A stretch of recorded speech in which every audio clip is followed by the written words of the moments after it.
Okay, let's talk about push-ups. So a push-up is effectively a plank with a push up and off the ground. So the way that we start people for this is we go ahead and get them down on the ground. I want your feet together, your toes tucked underneath. Your fingertips are going to slide down so that your fingertips are about in line with the tip of your shoulder. Now, I also, with that, I don't want your elbows sucked into your sides and I don't want them really flared out. Most people will end up going too wide for this. But I want your hands, maybe about a fist width away from your torso. And same thing with your elbows. They should be out about 20, 30 degrees. Again, about a fist width away from your side. So from here, what I'm going to have you do is go ahead, fingertips forward, squeeze your butt, squeeze your belly. You can even take a breath and hold it really quick. And you're just going to press and try to raise up with your chest and your thighs coming off the ground at the same time.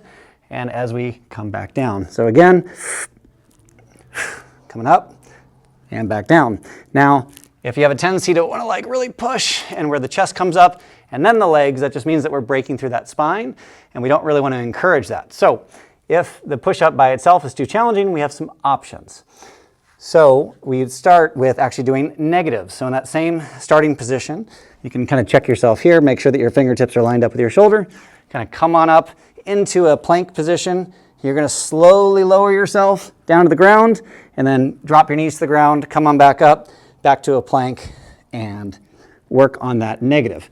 We are stronger when we are doing the lowering or that eccentric portion of the push-up. So we might as well practice it to work on that core integrity on our way down and then just go to the knees to help ourselves up or whatever way works. But at least that way we're teaching our body how to stay in that plank. From there, rather than go to something like knee push-ups, which is where most people go, we'd much rather see you go to like an elevated push-up. So if that eccentric push-up is still too hard, let's just make or raise the ground up to you, allow you to stay in that long plank position, which is where you're going to get the most core activation, and still work on your press.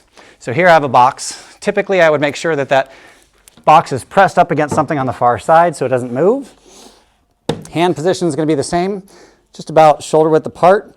I'm going to be back here on my toes. And all I'm going to do is try to stay super stable, reach down, tap my chest to the box and press away. So you can see I am still in that plank position. I'm in a straight line from top of my head to my heels. But it's easier for me because my hands are elevated. If that is still too challenging, what I'd ask is, can you just go down to as far as you feel like you can control it? And then press back up. And so you're working through a range of motion that allows you to maintain that core integrity. So again, if you had a stick shoved down through the top of your head, not your feet, that is our core integrity. And we just want to have a push with that solid plank. So you can regress it to whatever way makes the most sense, but this is how we like to see it. Regular push-up, eccentric lowering in a full push-up to knee push-up, or we take you all the way and put you on an elevated position. Box is great. You can even put a barbell in the rack. And then if you have a system like this, you can see how high up the bar is and you can start to chip away at it over time. But the idea is we want to make it challenging but successful so that you get the core integrity and the strong push.